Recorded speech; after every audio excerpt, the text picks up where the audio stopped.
Welcome to my first impression review of the Pickleball Slinger Bag ball machine. I emailed Slinger Bag probably over a year or more before they finally came out with it, and at that time they said it was in the works, which I was really happy to hear, and now it's here. I got it out on the court and put it through its paces, and I'm ready to report back on how it went to help you figure out if this could be a good investment for you and your pickleball game. I'm Nicole Havlicek. This is PrimeTime Pickleball. We've helped thousands of players play better pickleball, and we can help you play your best game too. So please subscribe to this channel. It'll help you get notified of new videos as they come out, and it really helps with the YouTube algorithm to get this information out more broadly to more people. We appreciate it. All right, let's dive into my Slinger Bag review. So full disclosure, I paid retail for the Slinger Bag, so this is an unbiased and unsponsored review, but I do plan to be an affiliate for the Slinger Bag, which just means that if you buy the Slinger Bag using my link, I do get a small commission at no extra cost to you, and it helps to support this channel. Please see the link in the description below if you do decide to go ahead and purchase. As I mentioned, I've been really eager about the release of this bag, more so than for any other ball machine, for a few reasons. First, in my view, it's by far the most portable, and I knew I'd be transporting it to and from various courts in my car basically 100% of the time. So an easily portable solution was very important to me. The portability features that stand out to me are this. Most of the exterior of the bag is fabric and not hard shell plastic, so when you're taking it in and out of your car and just wherever you take it in general, it's going to be more forgiving if you happen to bump into something by accident. Between the two handles and this bar on the bottom, it's easy to pick up and maneuver in and out of the trunk. At 42 pounds, it's not the lightest thing in the world, but it's definitely manageable and seems to be well constructed, so hopefully it will last. I have a sedan and a pretty standard size trunk.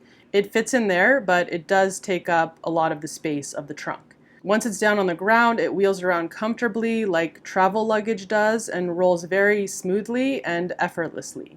The wheels are proportionate to the size of the bag, and they're also well positioned, so it's very comfortable to get around. There's lots of pockets and storage in the bag. There's one big pocket accessed from the top towards the back, and it's very big and very deep. It basically runs the whole height of the bag. The ball picker-upper tube fits in there pretty easily. I love that it comes with that because it's a must-have tool, in my view, for picking up balls between rounds of hitting using the machine. If it didn't come with that, it's something I would definitely be buying separately, so I'm really glad it comes in the package and that it fits in the bag, so you can store it there. You can also fit paddles in there and probably a few other items. There's a few pockets on the sides for smaller items like your phone, keys, sunscreen, pens, paper, etc. And also the remote for the Slinger Bag can be stored in there, and it has a clip to secure it, which I really like. You can also leave the balls in the balls compartment stored there while you're not using it, which I find to be super handy. It definitely shines in the area of storage because you can really keep everything you need contained and organized within the bag.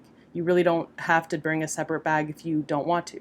Another thing I really like about the Slinger Bag is that it comes with everything you need.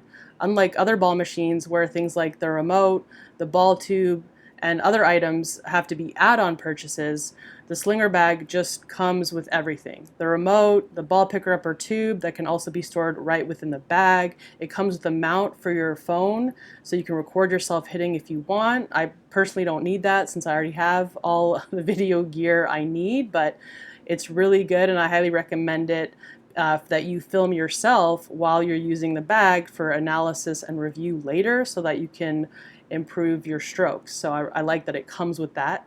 So that is a really helpful addition for you in my view. It does come with the capability to oscillate, which is a separate piece that you have to attach if you want to use the oscillation. The oscillator component does come with its own bag. Personally, that's kind of a pain for me that it's separate. I'd rather it be a built-in feature on the bag, but it's not a big deal for me, and it's definitely not a deal breaker since there's so much you can do to add a movement into your ball machine practice without needing the oscillation component. Even if it were built into the machine, I don't really need the oscillation. And it's more of a nice to have feature for me, so I'll probably be leaving the oscillator at home, collecting dust if I'm being honest. I find that I can just get so much done without oscillation, period. And then, as I mentioned, if I did want to add some movement into my training, there's ways I can do that I might show in another video that wouldn't require an oscillator. So it's really, like I said, not a big factor for me at all. If you want a machine that's highly portable and comes with all the things you need at an affordable price of under $1,000, then the Slinger Bag is going to be hard to beat in my view. I'm super stoked that the bag comes with a remote because that is, in my view, a must-have feature for a ball machine so that you don't waste balls while running over to get in position after you've turned it on, or while running back to change the settings if you realize they're not quite what you wanted. So having a remote is great and it's a must needed, so I'm glad that it does come with that. If you're enjoying this video, please go ahead and hit that like button and subscribe to this channel, and also hit that notification bell icon so you can be notified anytime we release a new video. So all of that is great, right? But of course, all of that becomes irrelevant if it can't perform in the way intended for a ball machine, which is to help you work every shot you will face on the pickleball court and to do so anytime you want to without needing to secure a training partner. So you can get a lot of training in and be totally self-sufficient. That is the purpose of a ball machine. So it must deliver a quality ball in terms of speed, height, spin, location, and be able to do so in a wide variety of combinations of these parameters. Does it deliver in that regard? Let's see. So I set everything to the lowest and slowest setting possible to just set a baseline for myself and a jumping off point to build from. I just wanted to see what that would look like. So those settings included the lowest incline setting of 10 degrees, the slowest feed speed, so interval of time between balls of 7 seconds between balls, the slowest speed at which the ball fires, which according to the specs is 10 miles per hour, and it tops out at 45 miles per hour, and a shot that's flat, so neither underspin nor topspin. It has the capability to do both types of spin, by the way, which is great, and I'll definitely be using those, and I'm super glad that the spin feature comes in both underspin and topspin. That's pretty important, so that you can get training in seeing different spins and know how to adjust accordingly. So at those settings I just mentioned, this is what I got.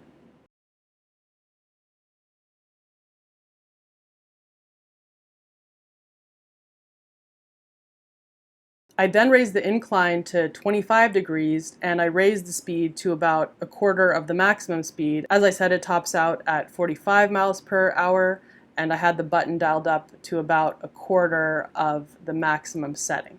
And this is the type of ball that I got. So I see that it's a relatively gentle ball and we can work with this to start. On this type of feed, I did some drops, and then I moved up to take some volleys. Now keep in mind that what you see me doing here is not training. I'm not moving my feet, I'm not bending my knees really that much as I hit.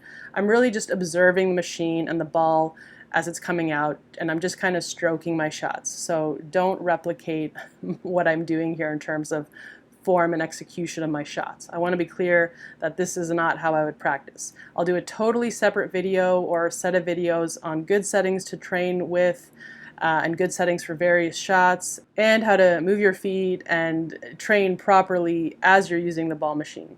If you have any requests for ball machine videos, then please drop them in the comments. I'll link to those videos in the description as they become available. Depending on when you watch this, they may already be there, so please check the description to see what other videos I have released on ball machine training. Right around this time, two players just happened to stroll in while I was filming, so I invited them to jump in and use the machine, and I got some feedback from them. They really liked it, and all they really had to say was that it was a bit boring to wait between balls, which was kind of funny, and it was a pretty easy fix. So I ramped up the feed frequency to what I'd guess would be around 4 seconds or so between shots.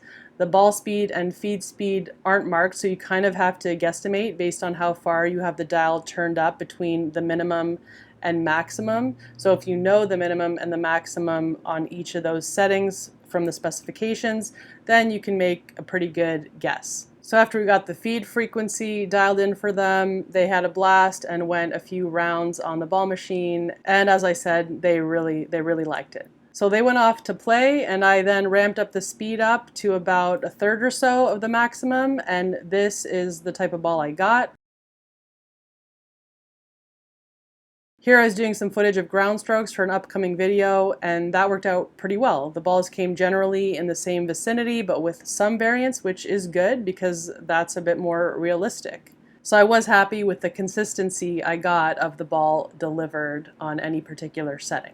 After I left for the day, I realized it would have been nice to see the max speed, which, as I said, it reads per the specs at 45 miles per hour. So I went back the next day and I put it again at a 25-degree incline and a 4-second feed frequency, still with no spin on the ball yet, and that looked something like this.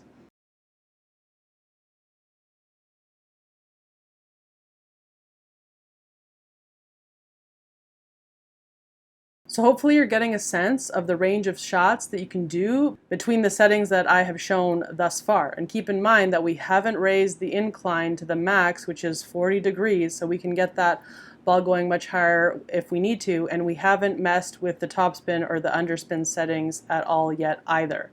So there is a wide range of things you can do with the settings to work many, possibly nearly all the shots you would want and need to hit in pickleball. So I'm really excited to mess around with that and just train on all the various shots that I know that I can have this ball machine produce in terms of all the things we mentioned, like the speed, the height, depth, all of it. So those are my initial thoughts on the Slinger Bag. Different settings and drills to do with the bag are for other videos at another time, and I'll be sure to add those links to the description of this video as they become available. Durability is for sure a question mark right now. So far so good, but the machine is brand new, so I'd have to use it regularly for some time before being able to report back on that. Overall, I'm very happy with it, and I can see how it's going to be extremely useful. It's everything you need as an effective training aid that simulates what a partner could do in a highly portable package at a reasonable price. So if you're in need of a drilling partner that never gets tired and is always available, then the Slinger Bag just might be the machine for you. If you'd like to pick up a Slinger Bag for yourself, please click the link in the description below. As mentioned, that's my affiliate link, and I'll get a small commission at no extra cost to you. I hope you found this review helpful. Thanks for watching today, and we'll see you in the next video. As helpful as we think the tips we're sharing in today's video are, there's more to achieving success on the doubles court. Want a complete A to Z step-by-step blueprint for playing winning doubles pickleball? Check out our dominating doubles system today. Go to doublesystem.com to learn all about it. If you enjoyed this video, please like, comment, and share. For more pro player pickleball tips, techniques, strategies, and more on how to take your game to the next level, please visit primetimepickleball.com. You'll find a clickable direct link in the video description below. Thanks for watching. We'll see you in the next one, and until then, happy pickling. Much of this footage was captured at the Oakland Hills Tennis Club in Oakland, California. A big thank you to them for the use of their amazing facility.